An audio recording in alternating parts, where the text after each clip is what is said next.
Political party को अपना मत रखने का अधिकार है और देश सुनना चाहता है कि किस पॉलिटिकल पार्टी वक्फ अमेंडमेंट बिल में क्या पोजीशन रखता है।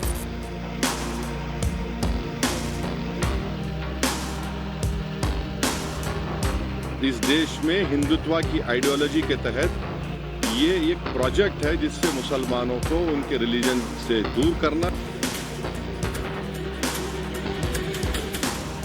हिंदू में, बौद्ध में, सिख में और मुसलमानों में मेजोरिटी लोग इसका समर्थन कर रहे हैं।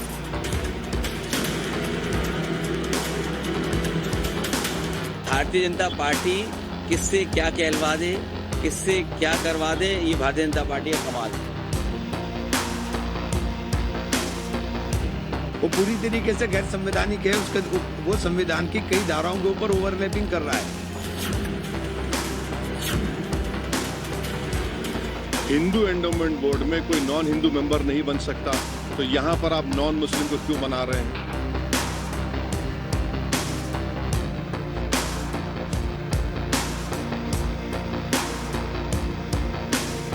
एक पॉइंट एक सेक्शन क्लोज का हम जवाब देने के लिए बिल्कुल तैयार हैं।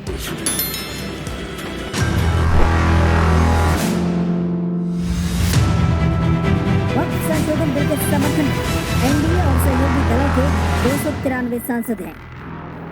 इसके खिलाफ इंडी गठबंधन समेत दूसरे दलों के 239 ही सांसद हैं। वहीं जगन की पार्टी के 4 सांसदों समेत 10 सांसद अभी सस्पेंस की स्थिति में हैं। उन्होंने पत्ते नहीं खोले। मोदी सरकार 8 अगस्त 2024 को ये बिल लोकसभा में लेकर आई थी, लेकिन उस वक्त इसे जेपीसी में भेज दिया गया और अब जेपीसी की रिपोर्ट आने के बाद आज इस ऐतिहासिक बिल को पेश करने का वक्त आ गया है। ये मोदी सरकार का एक और बड़ा वादा है जिसके पूरा होने का समय आ गया है।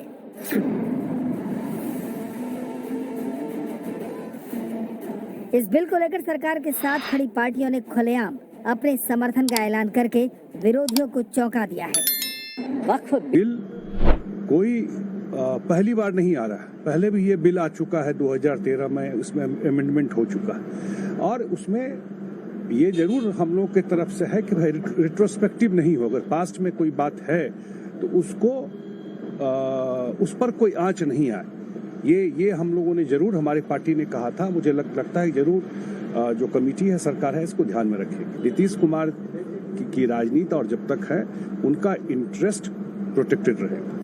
लगभग 9 लाख एकड़ वक्फ बोर्ड की जमीन जिसपे बहुत से लोगों ने इलीगल कब्जा भी बना रखा है, अगर संशोधन बिल द्वारा ये जमीनों पे कब्जा वापस लेके मुसलमानों के हित में अगर संशोधन बिल आता है तो निसंदेह हमारी पार्टी उसका समर्थन भी करेगी। उस कमेटी के समक्ष वक्त से जुड़े हुए हर एक स्टेक होल्डर ने आके अपनी बातों को रखा।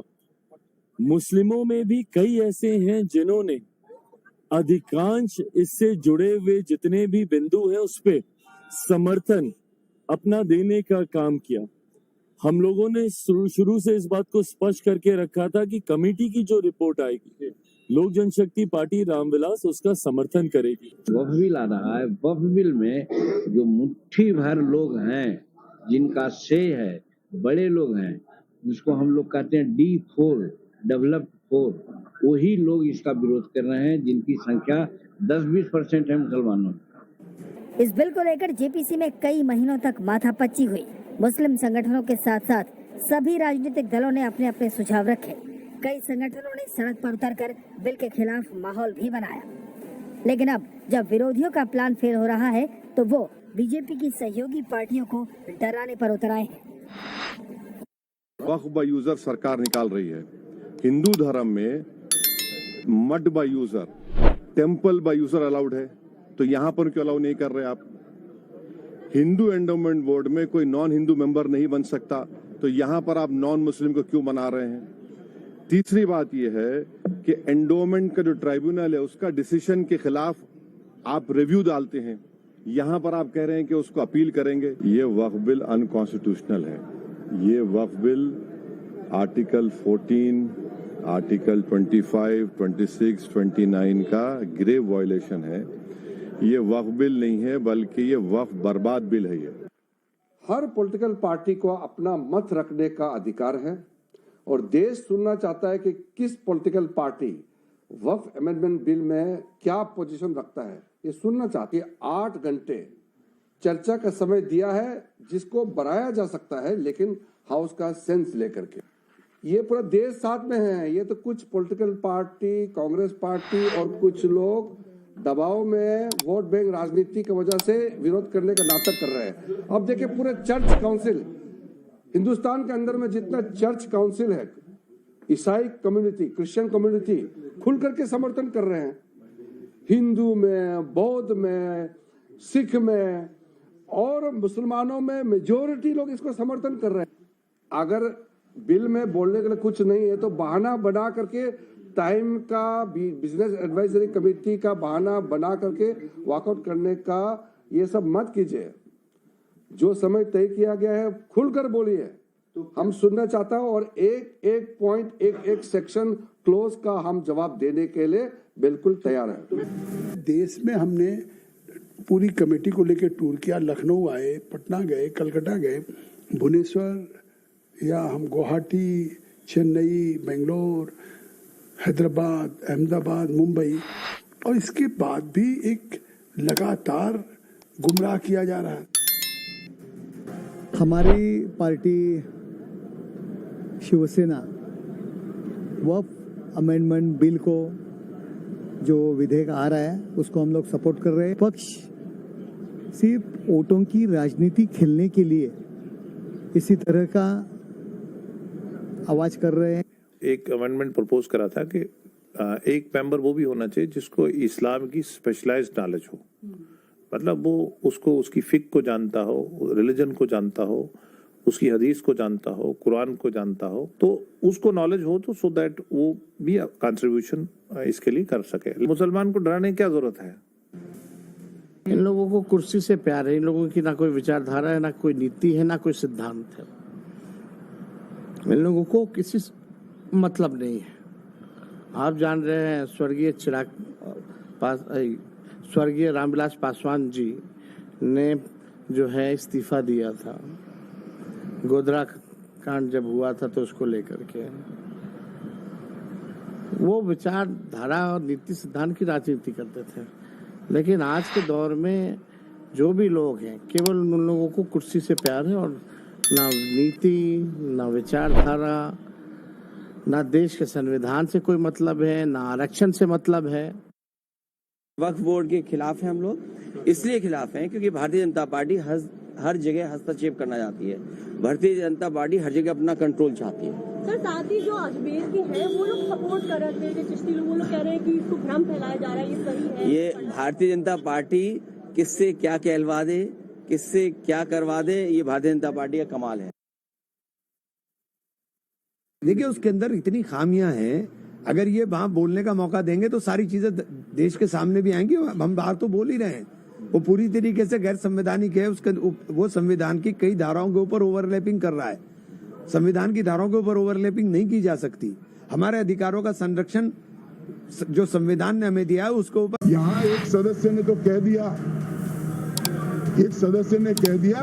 माइनॉरिटी इस कानून को स्वीकार नहीं करेगी। क्या धमकाना चाहते? यहाँ एक सदस्य ने कह दिया माइनॉरिटी इस कानून को स्वीकार नहीं करेगी। क्या धमकाना चाहते हो भाई? संसद का कानून है, सबको स्वीकार करना पड़ेगा। मैं गांधी की तरह इस कानून को फाड़ता हूं। ये अनकॉन्स्टिट्यूशनल है सर। इस देश में झगड़े पैदा करने का काम बीजेपी करना चाहती है। तो ये जो बात कह रहे कि ये बिल असंवैधानिक है, असंवैधानिक काम तो उन्होंने किया है जो बिल फाड़ने का काम किया। आज मैं पूछना चाहता हूँ, आज किस लिए बिल फाड़ दिया? हम इस देश के दुश्मन नहीं, हम इस देश में नौकर भी नहीं है, हम इस देश के मालिक हैं। सर बेट द्वारका के 2 द्वीपों पर दावा ठोक दिया है। क्या भगवान कृष्ण से पहले इस्लाम धर्म आ गया था क्या? भारतीय जनता पार्टी के अंदर मुकाबला चल रहा है कि खराब हिंदू कौन बड़ा है। मैं इस्लामिक देशों का नाम पढ़ूंगा जहां वक्त का वजूद नहीं है, तुर्की में नहीं है, लीबिया में नहीं है, इजिप्ट में नहीं है, सूडान में नहीं है, लेबनान में नहीं है, सीरिया में नहीं है, जॉर्डन में नहीं है, तुनीसिया में नहीं है, इराक में नहीं है। क्या आपको पता है कहां इनकी डबल इंजन की सरकार ने लोगों को रास्ते पे ईद का नमाज भी पढ़ने नहीं दिया, और ये बात करेंगे। कोई भी फैसला मान्यवर कायदे की कोर्ट से बाहर कैसे हो सकता है? कोई भी फैसला, ये देश की अदालत वो फैसले तक रुचि नहीं रखेगी। नागरिक ग्रीवेंसेस लेकर कहां जाएंगे? जिसकी भूमि हड़प कर ली गई वो कहां जाएगा? ऐसा नहीं चलेगा। आपकी वोट बैंक के लिए आपने किया था, हम खारिज कर रहे हैं, ऐसा नहीं चलेगा। अदालत में जाइए, जिसको ग्रीवेंसेस है आइदर और साइड से, और अदालत न्याय करेगी। न्याय के लिए तो अदालतें बनी है। और मान्यवर, यहां एक सदस्य ने कह दिया माइनॉरिटीज कानून को स्वीकार नहीं करेगी। क्या धमकाना चाहते हो भाई? संसद का कानून है, सबको स्वीकार करना पड़ेगा। स्वीकार नहीं करेंगे मतलब क्या है? कैसे बोल सकते हैं कोई? हम कानून को स्वीकार नहीं करेंगे। ये कानून भारत सरकार का है, हर एक पर बंधन करता होगा और इसको स्वीकार करना पड़ेगा। मैं आपको बताना चाह रहा हूं स्पीकर साहब, ये बिल का मकसद सिर्फ मुसलमानों को जलील और रुसवा करना है, मुसलमानों को दूसरे दर्जे का शहरी बनाने का इनका मकसद है। सर, अगर आप हिस्ट्री को पढ़ेंगे तो महात्मा गांधी उस वक्त के व्हाइट अफ्रीका में सफेद फार्म अफ्रीका के कानून को महात्मा गांधी ने कहा था कि ये मेरा कॉन्शियंस उसको मानता नहीं है, मैं इस कानून को कबूल नहीं करता हूं। तो महात्मा गांधी ने क्या किया? उन्होंने उस कानून को फाड़ दिया। तो मैं गांधी की तरह इस कानून को फाड़ता हूं। ये अनकॉन्स्टिट्यूशनल है सर। इस देश में झगड़े पैदा करने का काम बीजेपी करना चाहती है मस्जिद और मंदिर के नाम पर, इसीलिए मैं इसका कंडेम करता हूं। अभी भी आपने देखा ओवैसी साहब को कि अभी उन्होंने इस बिल को फाड़ने का काम किया।